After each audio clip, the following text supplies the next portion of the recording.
एक ऐसा शख्स जिसने अल्लाह को ललकारा और दुनिया में अपने लिए एक नई जन्नत तामीर करवा ली। वो शख्स किस कौम से ताल्लुक रखता था और किस तरह उसने दुनिया में जन्नत बनाने का इरादा किया और अल्लाह ताला की जात को ललकारने जैसा बड़ा गुनाह कर बैठा, ये सब हम आपको इसी वीडियो में बताएंगे। तो वीडियो को आखिर तक जरूर देखें और इसे जरा भी मिस ना करें। एक ऐसी कौम जो अब तक दुनिया की सबसे ताकतवर और अजीम कौम थी, ये कौम थी कौम आद, जिनकी तरफ हजरत हूद अलैहिस्सलाम को नबी बनाकर भेजा गया था। लेकिन इस कौम ने हजरत हूद अलैहिस्सलाम को नबी मानने से इनकार कर दिया था, जिसकी वजह से इस कौम पर अजाब नाजिल किया गया और ये कौम तबाह बर्बाद हो गई। कौम आद इरम नामी बस्ती के रहने वाले थे। ये लोग बहुत ही लंबे कद और ताकत वाले थे। अपनी ताकत और लंबाई की वजह से इन लोगों ने पूरे यमन पर कब्जा कर लिया। उन पर कई बादशाहों ने हुकूमत की और इनमें दो बादशाह ऐसे आए जिनकी बादशाहत काफी अजीम थी। इनमें एक का नाम शदीद और दूसरे का नाम शद्दाद था। ये दोनों भाई थे और अपने जमाने में इन्होंने बेशुमार लश्कर और खजाने जमा किए थे। जब शदीद की मौत हुई तो पूरी हुकूमत शद्दाद को मिल गई। उसने कबीले के तमाम सरदारों को अपना फरमाबरदार बना लिया और इस तरह पूरा जनूबी अरब इसकी मिल्कियत में शामिल हो गया। उसने अपनी हुकूमत को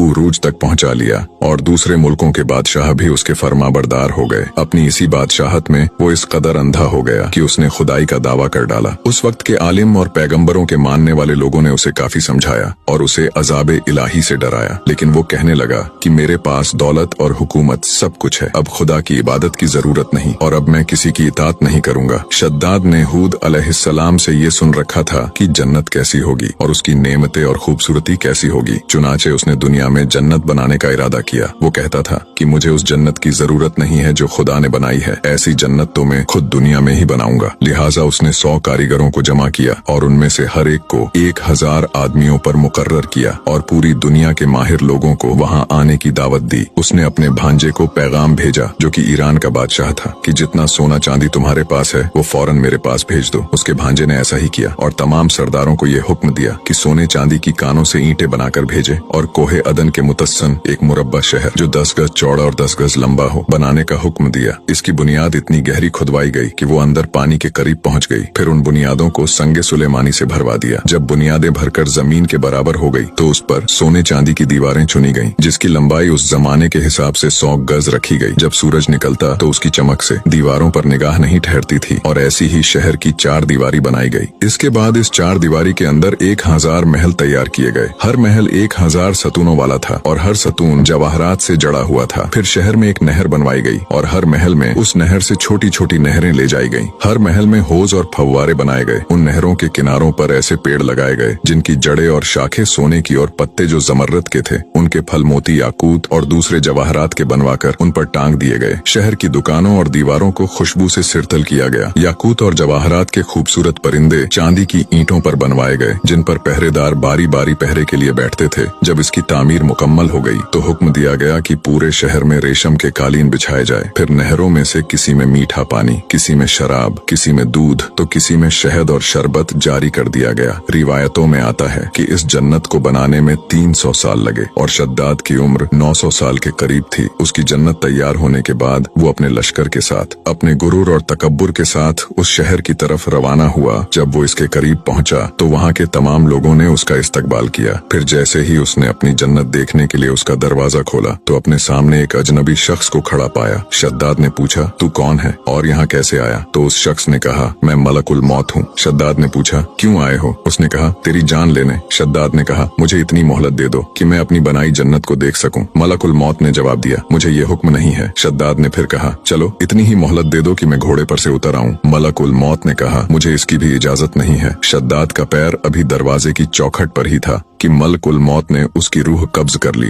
फिर हजरत जिब्राइल ने एक जोरदार चीख मारी जिसके बाद पूरा शहर अपने आलीशान महलों के साथ जमींदोज हो गया और इसका नामो निशान बाकी न रहा। रिवायतों में आता है कि शद्दाद और उसके लश्कर के हलाक होने के बाद वो शहर भी लोगों की नजरों से ओझल यानी गायब कर दिया गया। इसीलिए कभी भी अपने ऊपर किसी भी चीज का घमंड मत करना। अल्लाह ताला हमें हिदायत अता फरमाए, आमीन। वीडियो को लाइक शेयर करके हमें फॉलो जरूर करें।